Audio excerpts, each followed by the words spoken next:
Hai domo, minasan konnichiwa. Halo semuanya, kembali lagi bersama aku Olivia.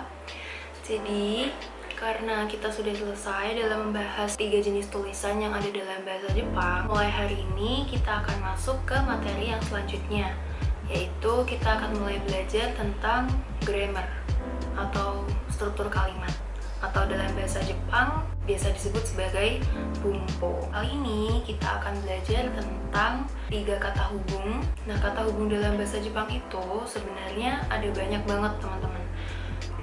Contohnya itu ada wa, ga, no ini tadi, dan juga ada to, ada de, ada ni, banyak banget lah pokoknya. Dan aku akan perkenalin satu persatu untuk memperkenalkan cara pemakaian untuk masing-masing kata hubung tersebut.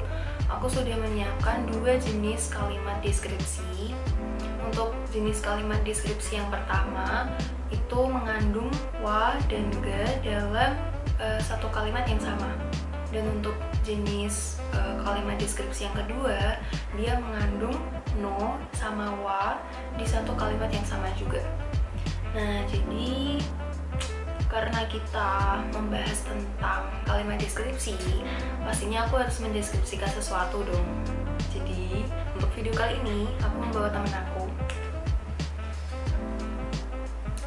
Tada! Amazing! Jadi, pada hari ini kita bakal ditemani sama Snoopy. Yeay! Jadi, tanpa berlama-lama lagi, langsung aja kita masuk ke videonya. Oke, jadi untuk mengetahui cara penggunaan atau fungsi dari masing-masing kata hubung tersebut, aku sudah menyiapkan masing-masing 3 contoh kalimat. Ini aku bakal taruh screenshotannya untuk masing-masing contoh di sini. Jadi langsung aja kita mulai ya.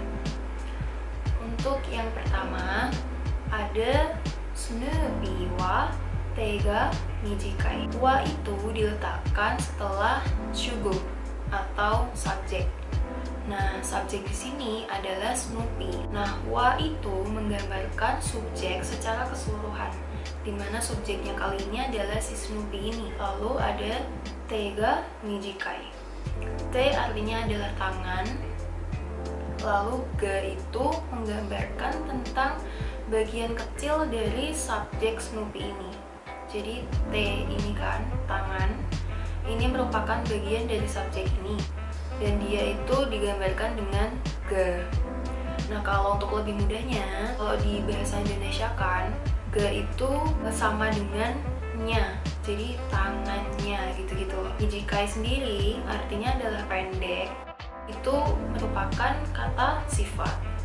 Jadi untuk struktur kalimat deskripsinya adalah subjek diikuti dengan wa, diikuti dengan bagian kecil dari si subjek ini yang didukung dengan kata hubung ga, lalu diikuti dengan kata sifat. Kita coba yang contoh kedua ya, biar lebih paham lagi.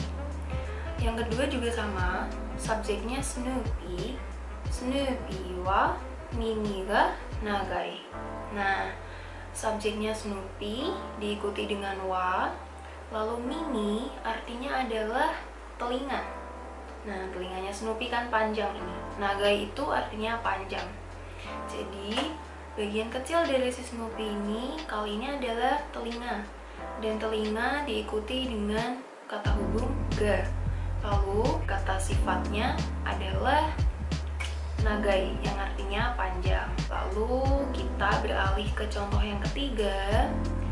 Ada subjeknya Snoopy lagi. Snoopy wa ashi ga oki. Snoopy kakinya besar. Untuk lebih gampangnya, kalau diterjemahkan itu wa itu tuh dekat dengan bahasa Inggris is. Jadi kalau di bahasa Indonesia kan nggak ada kan. Tapi kalau dalam bahasa Inggris itu wa bisa diterjemahkan menjadi is. Lalu untuk ga, kalau diterjemahkan dalam bahasa Indonesia itu artinya nya tadi. Tangannya, telinganya, kakinya, gitu-gitu deh. Gimana, udah paham kan?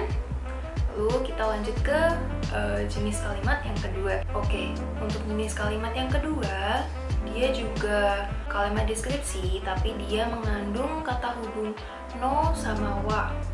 Aku bakal taruh screenshotannya di sini lagi untuk contoh-contohnya.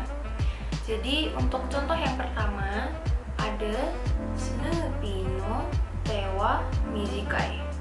Nah, jadi di sini subjeknya bukan lagi Snoopy nih, tapi subjeknya menjadi tangannya Snoopy. Jadi kata hubung no itu menggambarkan kepemilikan, teman-teman. Kepemilikan, jadi tangan ini miliknya Snoopy gitu maksudnya. Lalu setelah subjek yang panjang itu Snoopy no te diikuti dengan wa. Masih ingat kan? Subjek itu diikuti dengan wa. Lalu diikuti dengan kata sifat. Jadi untuk struktur kalimatnya itu adalah subjek diikuti dengan wa, diikuti dengan kata sifat. Tapi di dalam subjeknya itu ada kata hubung no yang menggambarkan kepemilikan. Lalu untuk yang contoh yang kedua, kita akan lihat ini juga sama. Snoopy no mimi wa nagai. Nah, di sini subjeknya beralih jadi telinganya Snoopy. Telinga milik Snoopy panjang gitu maksudnya. Nagai itu tadi panjang, mimi itu telinga, dan no menggambarkan kepemilikan. Jadi telinganya Snoopy atau telinga milik Snoopy itu panjang. Lalu untuk contoh yang ketiga juga sama. Snoopy no ashi wa oki. Oki itu artinya besar, lalu ashi artinya kaki, dan Snoopy no ashi itu kakinya Snoopy itu sebagai subjek. Lalu diikuti dengan wa yang menggambarkan subjek tersebut yang diikuti dengan kata sifat oki atau besar. Nah, jadi gitu deh. Untuk secara simpelnya gitu. Jadi dengan struktur kalimat ini kalian kurang lebih udah bisa lah mendeskripsikan sesuatu secara sederhana gitu. Jadi kalian bisa coba-coba sendiri, kalian cari kata sifat yang banyak gitu kan. Terus kalian coba deh mendeskripsikan sesuatu, entah itu binatang atau bisa juga boneka kayak ini, atau bisa juga sesuatu yang lain misal. Dan pada video selanjutnya aku bakal kasih tahu kalian penggunaan lain dari kata hubung wa sama ga, dan itu mungkin lebih complicated lagi. Jadi cukup sekian untuk video kali ini. Sampai jumpa di video selanjutnya. Bye bye.